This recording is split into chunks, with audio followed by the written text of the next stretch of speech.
হ্যাঁ, আমি প্রথমে ত্রিপুরা গভর্নমেন্টের উচ্চশিক্ষা বিভাগে ছিলাম এবং সেই সূত্রে স্কুলে এবং কলেজেও ডেপুটেশনে করেছি।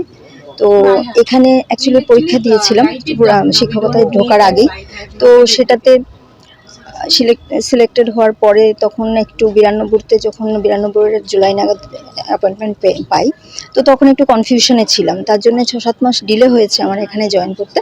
কিন্তু তার জন্য সিনিয়রিটি অনেকটা হয়তো কমেও গেছে।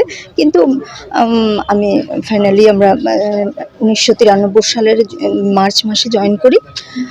তো এখানে জয়েন করে তখন অনেকেই আমার পুরনো কলিগদের অনেকে জিজ্ঞেস করেছিল যে কেন এখানে যাচ্ছি, কেন কি আমাদের বেতন কাঠামো বেসিক যেটা ছিল তখন সেটা কম্পারেটিভলি অনেকটা কম ছিল।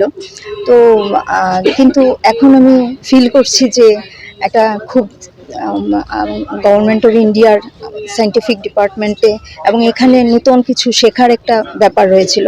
তো তার জন্য এই পেশাটাকে গ্রহণ করাটাই আমি শ্রেয় মনে করেছি। আর আমি আপনাদের সংবাদ মাধ্যমের মাধ্যমে আমি আমার সকল ছোট ভাই বোনদের বলতে চাইবো যে তারা যেন এই আমাদের যে ইন্ডিয়া গভর্নমেন্টের যে আবহাওয়া দপ্তর রয়েছে তার কম্পিটিটিভ এক্সাম জন্য প্রিপারেশন নিয়ে এই লাইনে আগ্রহী হয় এবং এখানে জয়েন করলে ওরা ভালোই লাগবে এবং উপকৃত হবে। আপনার এই চাকরি জীবনে সবচেয়ে বড় কি কোনটা মনে হয় এতদিন ধরে কাজ করতে গিয়ে? হ্যাঁ, আমি আসলে কয়েকটা মোটামুটি আমি বেশিরভাগ সময়ই আমি অপারেশনাল লাইনে ডিউটি কাজ করেছি। যেমন এই সারফেস অবজারভেশন বা আপার এয়ার অবজারভেশন এগুলো আপনারা শুনেছেন বা বিভিন্ন রিপ্রেজেন্টেশন দেখেছেন। তো আমি এগুলোতে কাজ করেছি বা যে ওই ইউনিটগুলি পরিচালনা করারও কিছুদিন করেছি কয়েক বছর ধরে। তো সার্বিকভাবে আমার খুব ভালোই লেগেছে, প্লাস নতুন কিছু একটা বিষয় নিয়ে আমরা কাজ করছি, এটাও খুবই আনন্দের ছিল।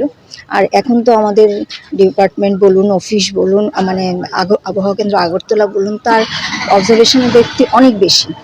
তো অনেকটাই আমাদের সার্ভিস আমরা মোটামুটি কৃষক থেকে মজদুর থেকে সবাইকেই আমরা মোটামুটি দিতে পারছি। প্লাস 3 ঘন্টার যে নাউকাস্ট বুলেটিনটা করা হচ্ছে সেটা SMS এর থ্রুতে মোটামুটি আমজনতার কাছে পৌঁছে যাচ্ছে।